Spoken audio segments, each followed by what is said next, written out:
জয় শ্রীরাম, জয় বজরংবলী, হর হর মহাদেব। আমরা 13151 কলকাতা জম্মু তাওয়াই সুপারফাস্ট এক্সপ্রেসে এসেছি আজকে অযোধ্যা। আমরা এই ব্লগটা ওয়ে অফ লিভিংয়ের অযোধ্যা দিয়ে শুরু করছি। ডিরেক্টলি অযোধ্যা এসেছি, এরপরে আমাদের নেক্সট গন্তব্য হবে বারাণসী। তো চলুন, স্টে টিউনড। অযোধ্যার মাটি স্পর্শ করার সঙ্গে সঙ্গেই একটা পবিত্রতার ছোঁয়া আপনাকে গ্রাস করবে। খুব সুন্দর স্টেশন চত্বর। সেখান থেকে বাইরে বেরিয়েই আমরা অটো নিলাম, বাট গলি গলি কিন্তু অনেক। সেই গলি দিয়েই ভেতরে ভেতরে ভেতরে আমরা সেই রামলালা মন্দির, যেটা রামপথ, তারই অপোজিট সাইডে আমাদের আজকের hotel RBS। Hi friends, welcome to another new blog of Ayodhya.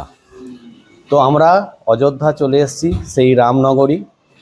তো আজকে আমরা জাস্ট সকালেই এসে পৌঁছালাম, সকালবেলাতেই ট্রেন ছিল, খুব ভালো সময় ট্রেনটা, রাইট টাইমে।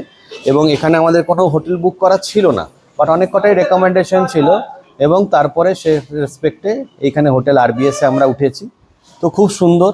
তো আমাদের চ্যানেল আশা করি ভোলেননি, ওয়ে অফ লিভিং। আমি কৌশিক, আমি স্নিগ্ধা, আমি ক্রিস। এই যে চ্যানেলটার পেছনে যার হাত সবচেয়ে বেশি, সেই ক্রিস, যে এডিটিং করে, সমস্ত কিছু করে, গাইড করে। তো ওর জন্যই এই চ্যানেলটা চলে। তো চলুন, আপনারা যদি নতুন হয়ে থাকেন তাহলে দেখার আগে, সাবস্ক্রাইবটা অবশ্যই যদি ভালো লাগে দেখে পরে, তাহলে সাবস্ক্রাইব করলে, তাহলে আমাদের খুব ভালো লাগে আপনাদের সঙ্গে জুড়ে থাকতে। তো চলুন, স্টে টিউন, দেখা যাক অযোধ্যা কেমন ঘুরি।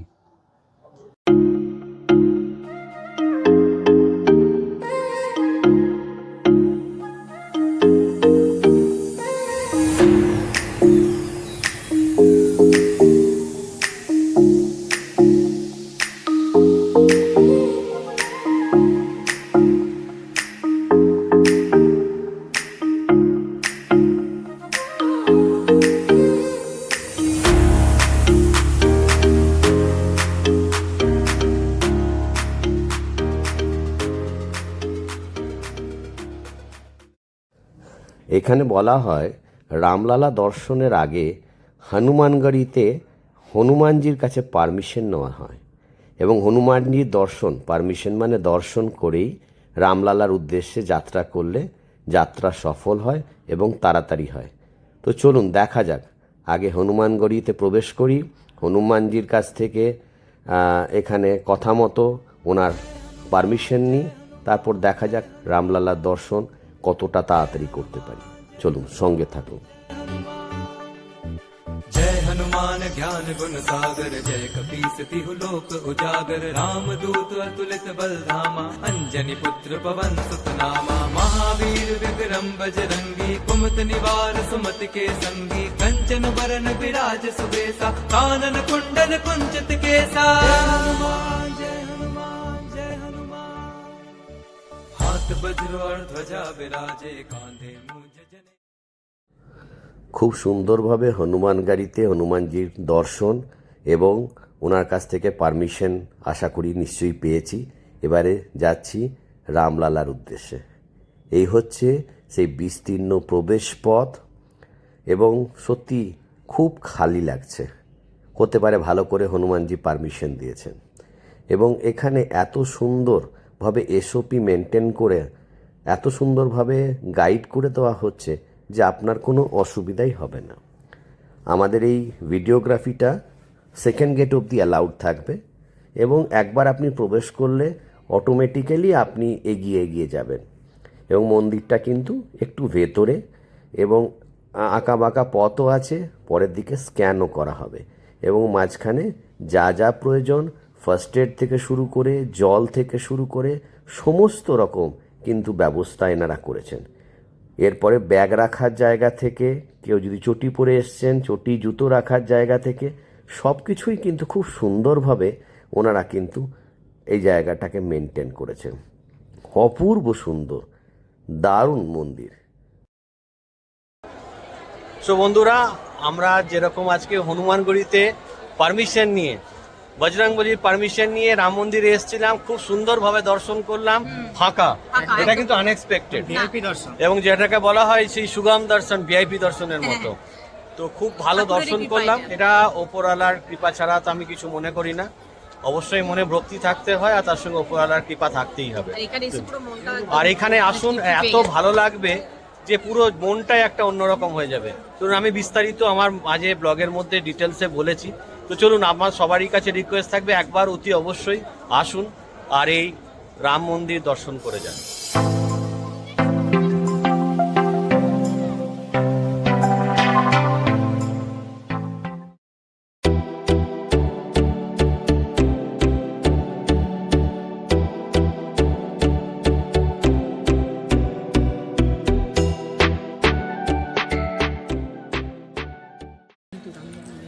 দেখুন, এই অযোধ্যাতে কিন্তু এই একটা জিনিসের বৈশিষ্ট্য কিন্তু আমি সব জায়গায় দেখতে পাচ্ছি। সেই হনুমানজি, বাঁদর, যা বলবেন, যে আমরা সত্যি অযোধ্যায় চলে এসেছি, এটা কিন্তু আপনি প্রতিটা মোড়ে হোক, রাস্তায় হোক, এবং এরা কিন্তু এক ফোঁটা ডিস্টার্ব করছে না।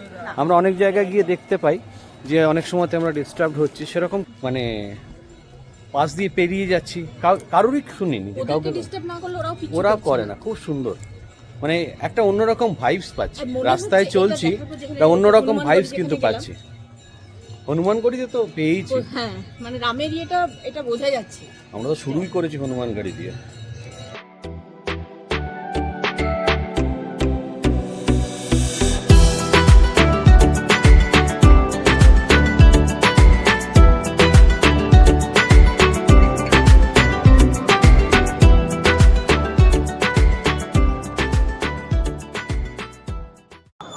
এই জয় শ্রীরাম, এই ধ্বনির মাধ্যমে আমাদের অযোধ্যা ঘোরা শুরু, যেটা পারপাস। এখানে প্রতিটা জায়গায় মনে তৃপ্তি, প্রতিটা জায়গায়, সব জায়গায় জয় শ্রীরাম, জয় শ্রীরাম, একটা অন্য অনুভূতি। তো আমরা জাস্ট এসে পৌঁছালাম কনক ভবন। তো এটা কথিত আছে যে কনক ভবন, এই ভবনটি মাতা কৈকেয়ী বা রানী কৈকেয়ী রানী সীতাকে বা মাতা সীতাকে উপহার দিয়েছিলেন। তো চলুন ভেতরে যাওয়া যাক, দেখি এই কনক ভবন। এই কনক ভবনটি পরবর্তীকালে ঋষি ভানু 1891 সালে কিন্তু এটাকে আরো নতুন করে মডিফিকেশন, রেনোভেশন করেছেন। তারপর থেকে সরকার, এখন তো পুরোপুরি সরকার এটা দেখাশোনা করছে। চলুন ভেতরে যাওয়া যাক।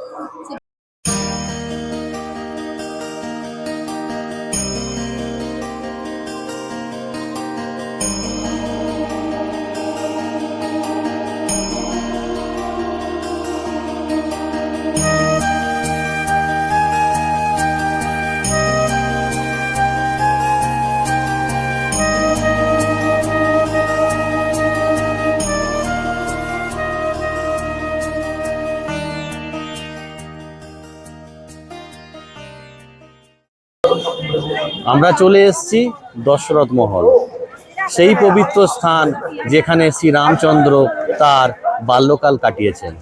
রাজা দশরথ তার সমস্ত পরিবার নিয়ে এখানে থাকতেন, আর প্রভু রামচন্দ্র তার সমস্ত ভাইদের সাথে এখানে তার ছোট শৈশবটা কাটিয়েছেন। চলুন ভেতরে প্রবেশ করি।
আচ্ছা, আমরা এর অটো করেই এসছি। খুব ভালো, বিজয় গুপ্তা খুব ভালো ছেলে। আপনার থোড়া না, देखिए बगल में খুব ভালো, মানে ও এত সুন্দরভাবে সরু সরু গলি দিয়ে না। दिए जलाए जाते हैं दीपावली, मोदी जी आते आपका थोड़ा नंबर बता दीजिए ना। हैं 9628178957। Thank you, thank you.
आज देव से संकल्प में मैंने आपके जीवन की रक्षा और उससे संतुष्ट हूं।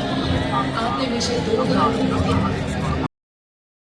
সরজু নদী থেকে খাড়ি পথে এই জায়গাটাকে নির্মিত করা হয়েছে এবং এইখানেই পাশে যে বিল্ডিংগুলো রয়েছে সেখানেই কিন্তু লেজার শো, রামায়ণ মহাকাব্য তার একটা রূপ এখানে দেখানো হচ্ছে। সঙ্গে অবশ্যই রয়েছে অডিও ভিজুয়াল এবং এইটাতে আপনারা হাঁটতে হাঁটতে আপনারা দেখুন পৌঁছে যাচ্ছেন এই লতা মঙ্গেশকর চক। এক মহান শিল্পীকে শ্রদ্ধার্ঘ এই জায়গাটাও কিন্তু খুব জমজমাট। আপনারা এখান থেকেই ফেরার অটোও পেয়ে যাবেন।